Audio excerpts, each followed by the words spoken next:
for students and significant facility improvements. He's also partnered with Ivy Tech to provide South Bend seniors the opportunity to earn their associate's degrees at the same time as their high school diplomas. And in the midst of the pandemic, he's also partnered with the city of South Bend to provide nearly 5,000 hotspots to our students, ensuring Wi-Fi access to our students and families who need internet the most. It's been my pleasure and my honor to work with Dr. Cummings, as well as a number of our panelists who will be introduced shortly at today's session. So with that, I will turn it over to Dr. Cummings. Thank you, Rafi, and thanks for joining us today. And I want to say thank you all for sticking around and joining us. We know that it's this session, and then we get to hear from Dolores Huerta. Primarily what we wanted to do today is we wanted to shine a light on women in education, specifically women of color and their Latinx counterparts. When you look at superintendencies across Indiana, there are very few women and there are very few women of color. There are also very few Latinx individuals. In fact, and we'll start with his introduction, Rene Sanchez, who's joining us today from Vermont, was a principal at Cesar Chavez High School. He graduated from Notre Dame, went on to earn his J.D. at the Ohio State University, and is just about ready to finish his Ph.D. at Indiana State University.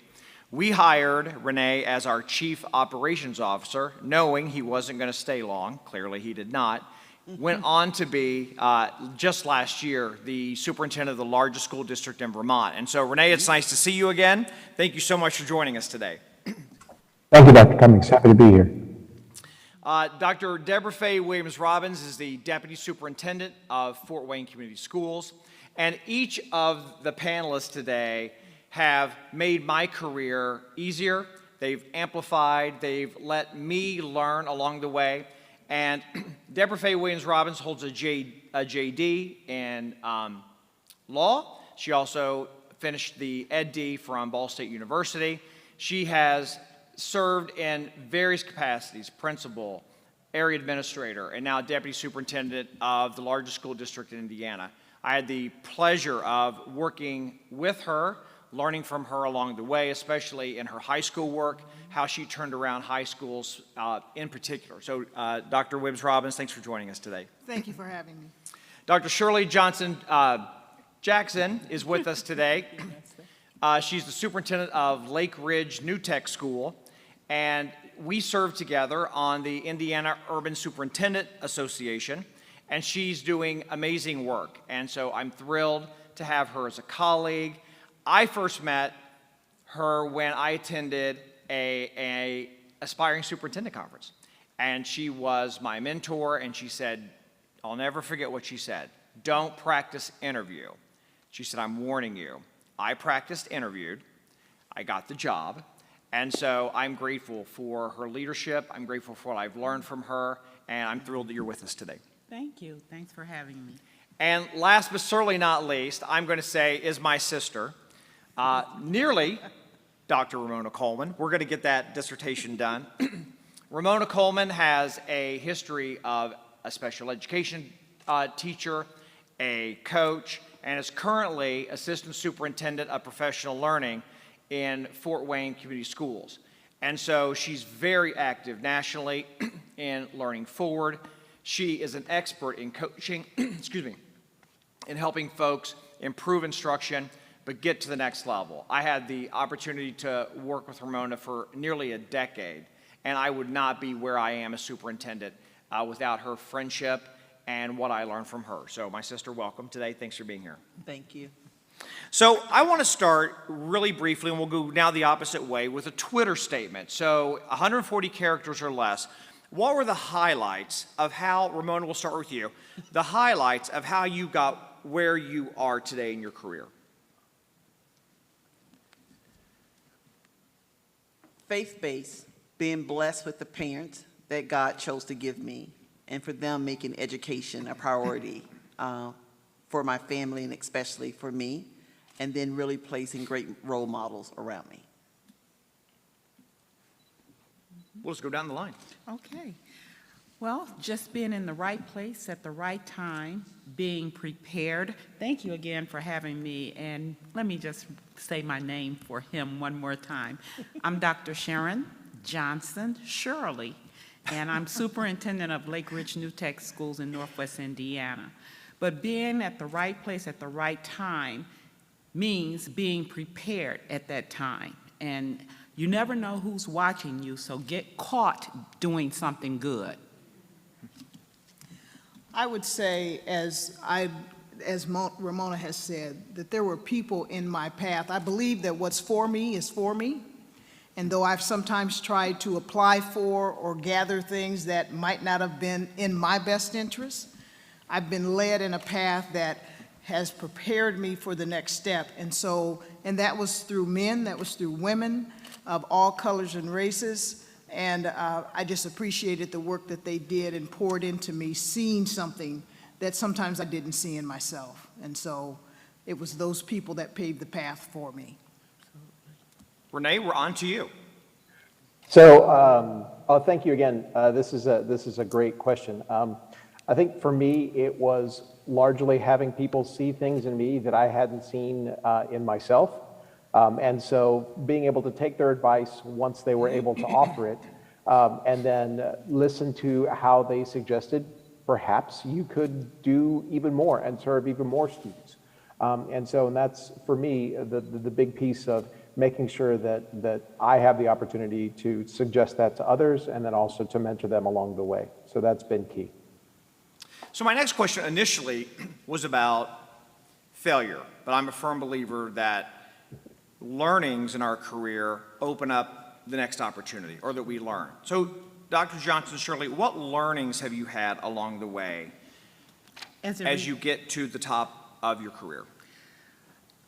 Do not let fear rule your decisions.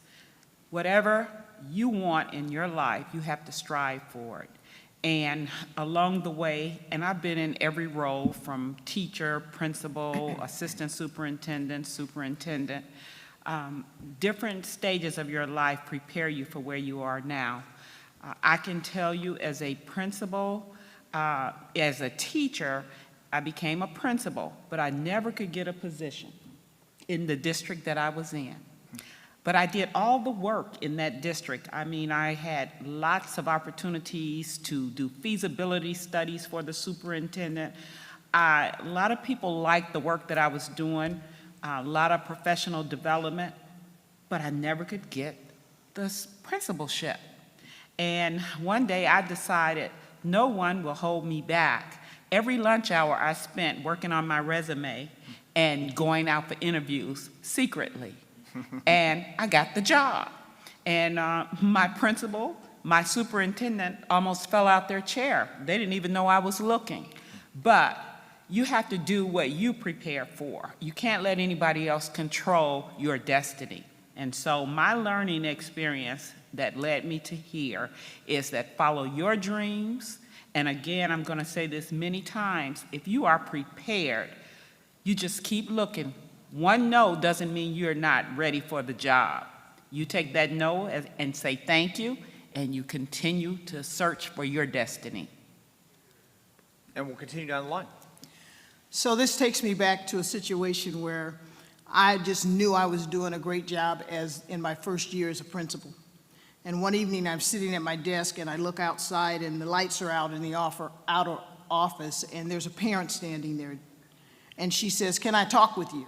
And she comes in and she begins to tell me about my communication style and things that teachers are saying in the building. Hurt my feelings. And I went home pretty angry that evening at her and the things that she was saying because I just knew they weren't true. And at that point, I had to stop and say, is it that those things that she's saying are not accurate, or that I'm just upset? But then I began to realize it didn't really matter. It was their reality. And so what I had to do was look at myself and say, whether that's true or not, whether I feel like I failed in that communication piece, I need to make a change. And so looking at things that people may say or failures that may happen and say, I'm going to take that, learn from it, adjust my behaviors so that I can make sure that isn't said anymore and learn from that experience. And so that was a great learning lesson for me, and I've taken that throughout my career. Rene, and then Ramona. So there's a couple of things. So first of all, when you're in a leadership position and you fail or you make a mistake, I think the key thing is definitely to own up to it and to understand that in the long run, if you do own up to it, you're going to have the ability to build the bridges in order for you to have the opportunity to be successful in the future. But I think the second thing that I know that I have had to deal with and others and other people of color have had to deal with is just trying to navigate through the idea of the imposter syndrome and trying to make sure that, yes, we have to work harder, we have to do more in order to feel successful.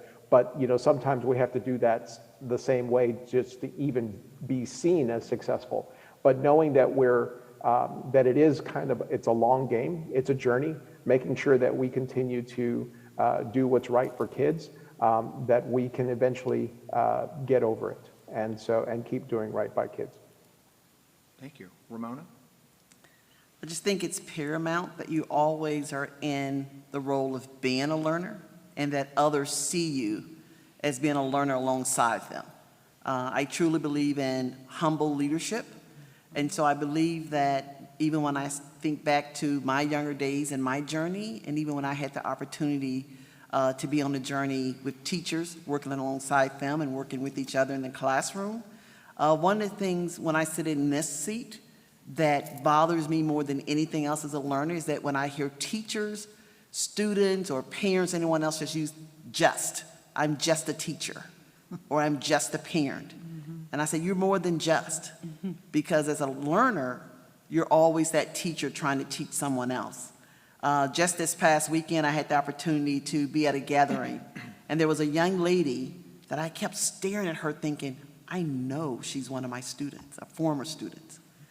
And she came up to me and she goes, I was looking at you, Mrs. Coleman?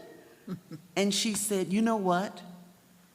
When you were at my former school, she says, you don't realize the impact that you had on us as young people. Because you were the only one in the building that looked like us. And you don't realize how many of us still today connect and say, Mrs. Coleman made us see that you can be anything that you want to be. And so I always says that no is not always a bad thing. Absolutely. No is sometimes a good thing because it makes you push and elevate yourself more to become what you want to be. That's an excellent segue to my next question, and we'll start with Dr. Williams-Robbins.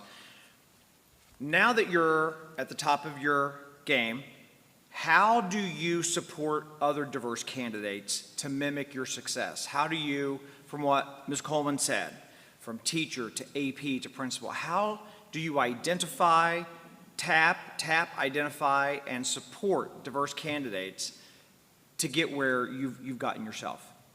I think first you have to look, I had to look at myself and say, what do I bring to the table and how do I get better as an individual?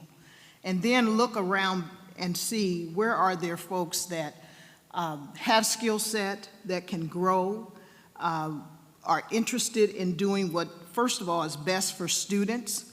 I can remember when I first started as a teacher, I had an African-American student look at me and say, I don't want to be in your class. And I said, why?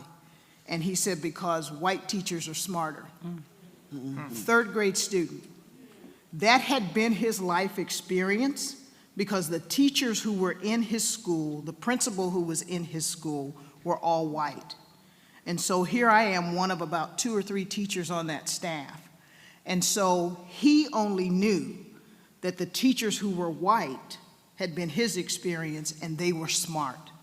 And so I want to see folks who come into this profession who are bringing with them a skill set that can be grown, but first of all, have a passion around working with students, all students, and making sure that they come every day understanding that they chose to be in this profession, and every day that they walk through the door, they choose it again.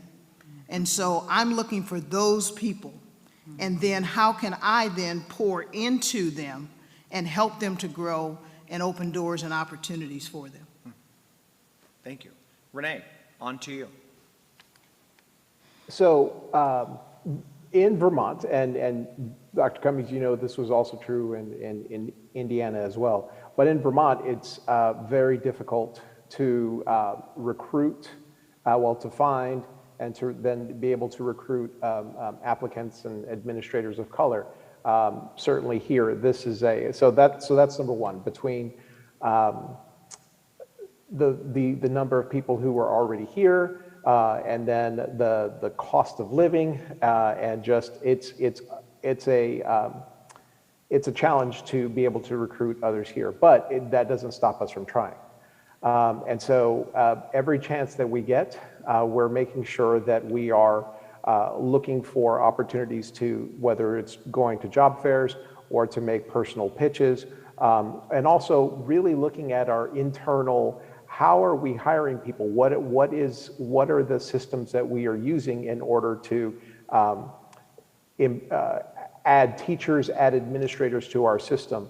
I think the biggest thing that I am trying to do right now in my system is making sure that I'm still participating in my national mentoring programs, the Association of Latino Administrators and Superintendents, and then still going to down to Texas and participating in the Texas Alliance of Black School Educators as well, so that way I have enough of a networking system that I can begin and really continue to recruit others, whether it's to Vermont or to help friends around the country hire administrators and teachers of color, because it's something that we have to do, because we have to continue to build those pipelines into places where we need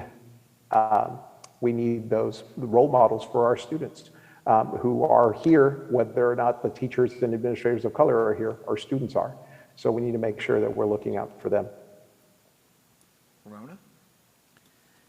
So just to move on from that statement, and I'll speak from the lens that I have the opportunity to serve in each day within FWCS, and that's the role of professional learning.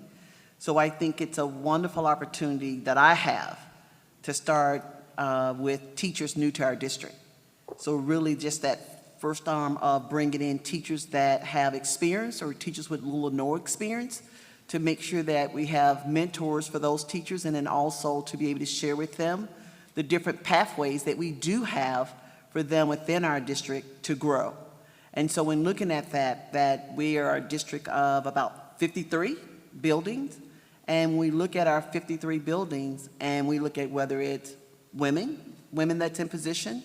But right now, when I look at principalships, there's one female of color that's sitting at a principalship in our district of 53 buildings. Wow. When I think of minorities overall in 53 buildings at a principalship, we're looking at 4 administrators when it's people of color. I'm always reminded by our deputy superintendent that's here with me today. She will ask the question, who's sitting at the table?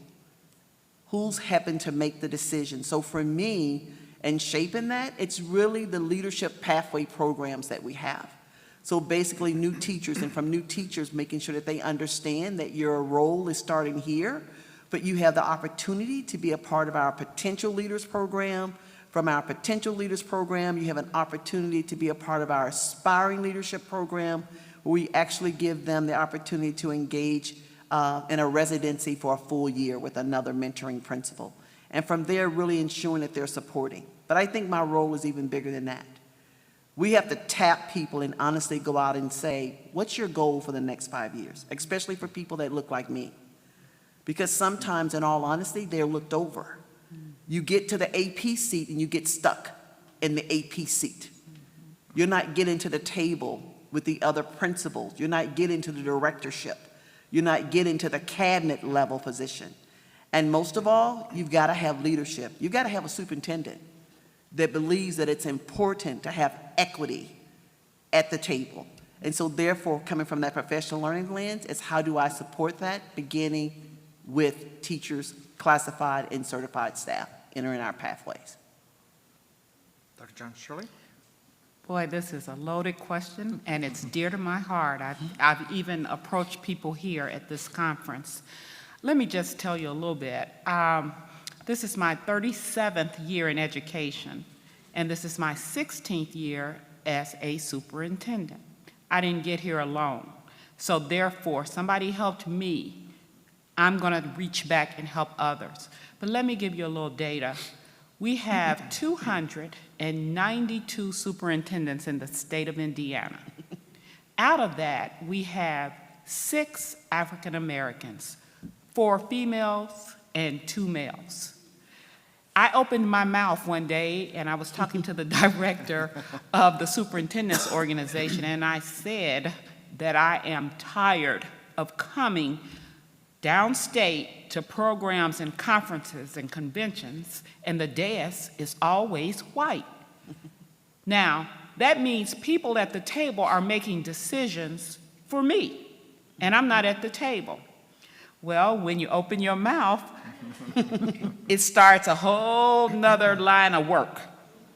I don't mind. I call it good work. And my task for this summer is to try to find people of color, because I do still want to be inclusive, to try to fill some of the positions that are going to be in mass order, because superintendents are leaving. I'm at the end of my career. I have about 2.5 years that I will stay.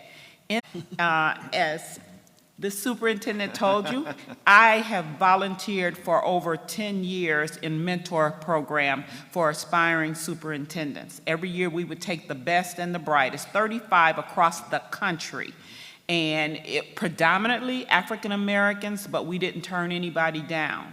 And that's how Todd got there. I was very lucky. I had a superintendent that sent me. Yes. Absolutely. We can say that we have placed a lot of them. So this is my life's mission, to make sure that those that are sitting out there, now you heard what I said. I did a panel yesterday for the Urban League, day before yesterday, and I had the same conversation. If you have the credentials, now, when I say that, you don't have to have a doctorate, but hopefully central office, or you are aspiring to be a superintendent. I'm the person to see, and I have some answers for you on a pathway to get there. Thank you. And Rene just texted me. We still text, and he said that there is one superintendent of color in all of Vermont, New Hampshire, and Maine. Absolutely. What does that say? And I'm sorry, Rene. Are you it? Are you saying you're it? I'm it. Just like I was the only cabinet level Latino administrator for the last 2 years in Indiana before I left. Yes. Can I just say one more thing absolutely. with that? Aren't you all tired of everywhere you go? Because I've said it so many times, I'm the only African American. We're in the 21st century, and we're still saying it's only one at the district, the largest school districts around here. Something's wrong with that, people. We have to stop, take a look at that, and do something about it. Thank you. And that leads me to my next question. I do want to highlight what Rene said, that when he was in Indiana, he was the highest ranking Latinx cabinet member in all of Indiana. So actually, he was the only one. And so when he left to go to Vermont, there is currently no more Latinx cabinet members in all of Indiana. So my next question gets to that, and I think it's a harder question. People watching on the internet, people who are here, whether superintendents or you run your own business or you run your own department, how can we specifically amplify and promote women of color, women, and then Latinx as well? How can we do that? What would be the guideposts for us? We'll start with Ramona. I think going back to where I ended at first, I think if we're going to promote women and women of color, it has to be an initiative. It has to be something that leadership sees as an imperative for their district. You cannot promote if others within the system does not see that as being important. Just like you heard a few minutes ago, not only do we hear that it's only one, what I hear is that, well, we want them, but we cannot find them. They don't want to come to the Midwest. However, when I talk with people within the community, I'm like, well, they're looking for you, but they can't find you. You're hiding somewhere. They've even shared that I've interviewed or I've submitted resumes, but I don't ever get a phone call. See, you can't get promoted if you can't even get in the system. But if you look at our classified staff, if you look at our custodial engineers, you are getting into the system. You're just getting at a lower path that is going to take you more time to get in the seats that you see us sitting in today. So I think it's really important for us to look at our biases that's within the system that's stopping us from being able to get people of color into the positions that we want them in. And that's not only locally, but that's politically, that's at the state level, that looks at certifications different. So there's a lot that needs to take place and changes that needs to occur in order for us to have women, and especially women of color, sitting at the table. The word I'm going to use, you have to be intentional. And just like I'm telling you the opportunities that exist, when you see something in someone, you need to reach back, talk to them. And last night we came up with, we need to do a network of African American, women of color, Latino, all of the people that are aspiring to be superintendents or aspiring to just get promoted, just to be heard, to be seen, and know, hey, I'm here, and I'm qualified. You know, we spend a lot of money going to college, lots of money. And we want a bang for our buck because we have earned it. Nobody gave us anything. And as women of color, we have to work harder than most. We have to really demonstrate that we are not only qualified, above and beyond qualifications. And so coming together through a network system, creating a line that we can always talk and keep each other promoted. And as you see somebody here today is aspiring to be a superintendent, after I leave here, talk to me.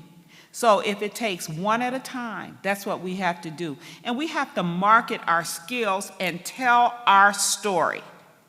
Don't sit back, I'm just a principal, I'm just a teacher. Start talking about the good things that you're doing so that people, first, know that you're aspiring to be something else, and secondly, that here's my work, it speaks for me. Thank you. I'm going to choose the word unapologetic.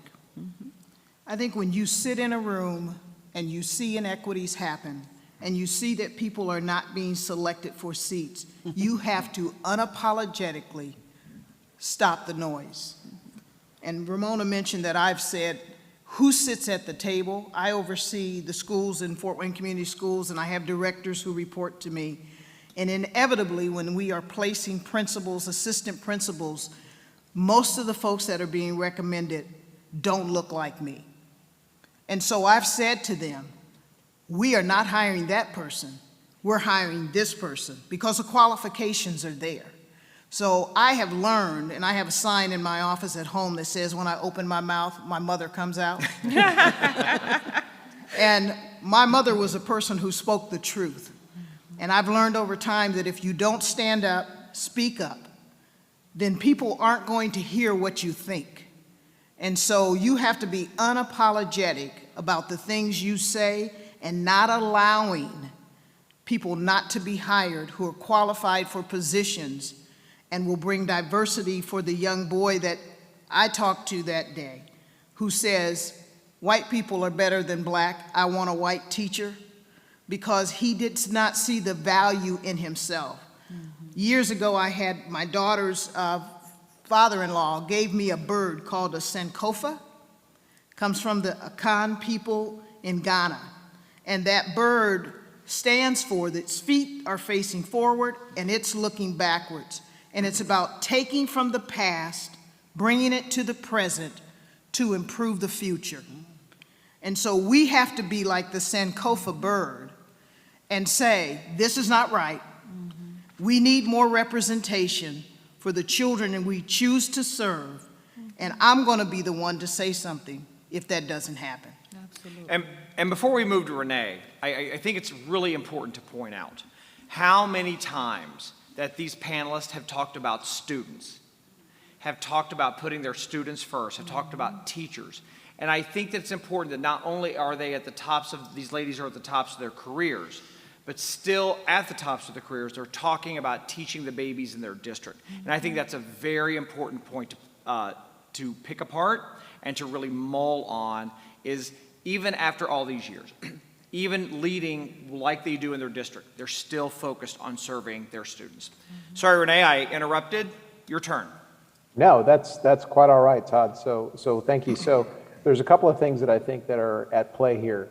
So one, I really like that you highlighted the fact that our work really revolves around students. If it wasn't for them, we wouldn't have these positions.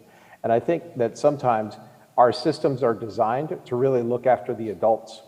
And if they're designed to look after the adults, it's going to be really hard for particularly administrators, teachers of color to advance in the system because the system is designed to protect the adults who are currently in charge. And so that's kind of my first piece. The second piece is for good or for bad, because of COVID, there is a major shift in positions around the country, particularly at the superintendent level. I know that here in Vermont, we've had a change of nearly 25% of our superintendents, and we're not a very big state, and so we've had over 70 principal changes as well.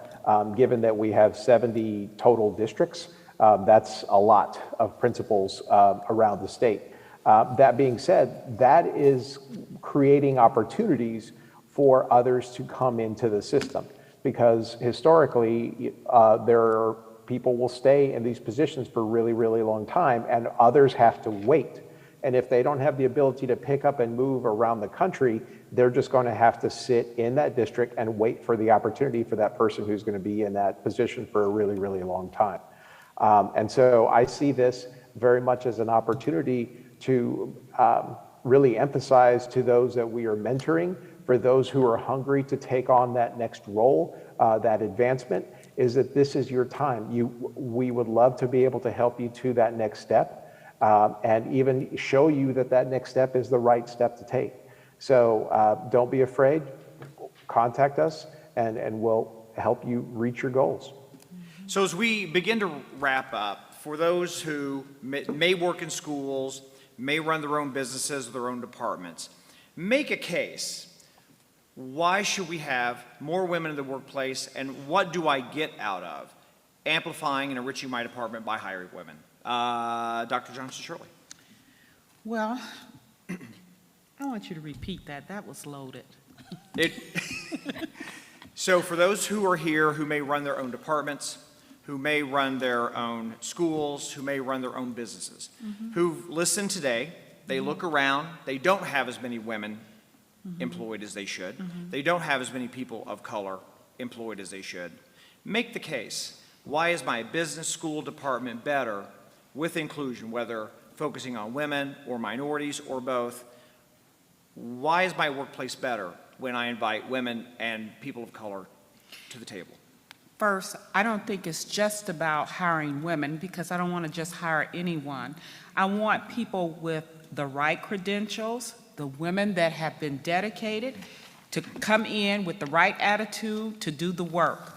I will say the women that I've been involved with in my career have been dedicated. They did the best that they could do as far as work, organization, communication, and laying the groundwork for our organization to be the best. That's a continuation from what our mothers all led us to do, and we're doing that work. So I would think if and I want to say this because you did say you're wrapping up. I want the ladies out there not to be fearful. Take that out of your vocabulary. I'm afraid that I won't get the job. Continue to strive. If that's your aspiration, do what you need to do. And if they are qualified, my argument would be, if that's the best candidate, she deserves the job. Thank you. I would say that as we think about what people bring to the table, we all have something different. And I live my life believing that I only have one piece of the puzzle. And that when you put all those pieces together, it makes a beautiful picture. But I only have my one piece. And so I need to have people at the table who have something different than what I bring. And so women of color, men of color, whatever that might look like, are bringing different components to the conversation and decisions that get made. You know, but we have to remember diversity is a checkoff. I can hire people who look different, but if I don't have them as a part of the fiber, if the inclusion part is not there, where they feel comfortable to speak their mind, just sitting around the table doesn't change anything. But having them feel a part of the whole and being able to really be meaningful and a valued part of that conversation is what's going to make the difference. But we all have to come with our piece in representing the total body of the students that we serve so that they can be represented at the table by those that are making the decisions. Thank you. Rene and then Ramona. So thank you, Todd. For me too, it's really about making sure that we are inclusive in the eyes of the students. So the more often that we can hear from different points of view, the more often that we can see different traditions, different cultures, and have those help us develop our plans for the success of our students, then our students will be able to see that and be able to expect that as they get older, as they go off to college, as they begin their careers. I think one of the things that is really a challenge for us right now is, and I've been reading The Sum of Us by Heather McGhee. If you haven't started reading it, it's fantastic. But it's this idea that inclusivity is very important because racism is, or sharing things is not a zero-sum game. We have the ability to share all of the treasure, all of the power. It's just a matter of being willing to do so. And if our students can see us doing that as a school system, then they're going to want to be able to do that as they get older as well, whatever their chosen profession or wherever it is that they choose to live. Thank you. Ramona? When I think about, and I know a lot of you, especially within education, Dr. Michael Coleman is one of my favorite researchers. And so when I think about being inclusive in that sense of belonging, especially in education and the workplace, is that I think, again, that call for us to really in that shared space of inclusiveness is really coming back to those skills that where we say that we really want to be able to collaborate with each other. We really want to have our critical thinkers. And when we think about each other, that's not about one certain race. That's not about one certain ethnicity that we're focusing on. Those are powerful skills that we want in our leaders, that we want sitting at the table with us. We want them to be critical thinkers. We want them to be problem solvers. We want them to be creative. And so I think, again, coming back to the young people that we have the opportunity to be in front of each day, because at the end of the day, it's about really making sure that we have impactful outcomes for them.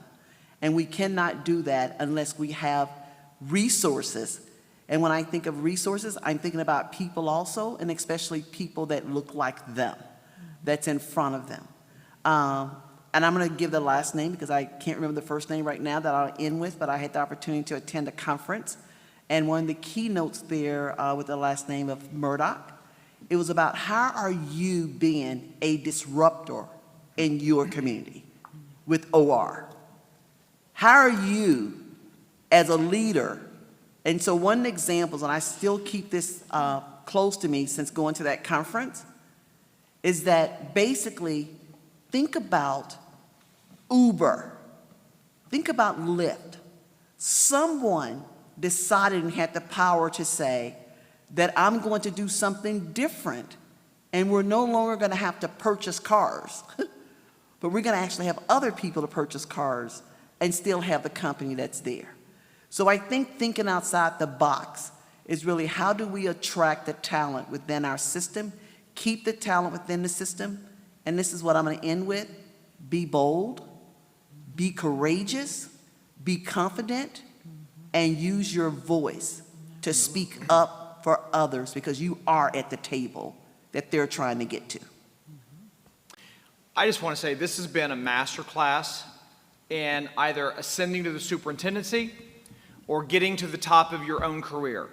Today, we've heard about being unapologetic, not letting fear rule you, being a learner, being intentional, self-improvement, and the focus, in their case, on students and teachers. Regardless of where you want to get in your career, that's invaluable advice. I personally want to say how grateful I am for these ladies and Rene for what they poured into my career. I'm a better man, I'm a better employer because of them. They are my family. I'm so grateful that they've joined us today. Let's give them a round of applause for their time. Thank you so much. Thank you. Thank you.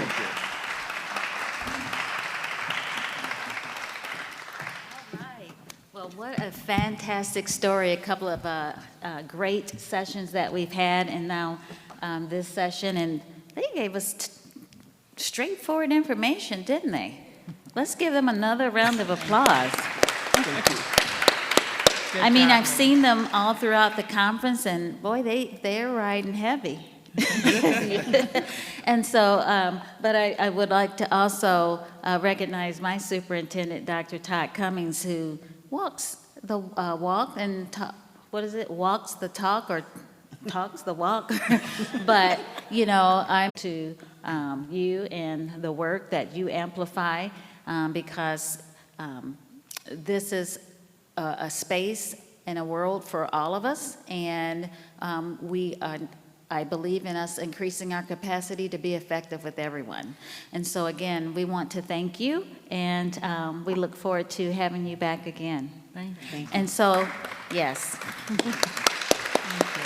And at this time, we have the meet and greet, and Ms. Huerta will make her way through eventually, and it will be over at the Elkhart Hotel if you'd like to mingle. Otherwise, we'll see you back here for the continuing the conversation. Si se puede at 6:30, but the doors open at 6. Have a fabulous day, and I hope it's been going well for you.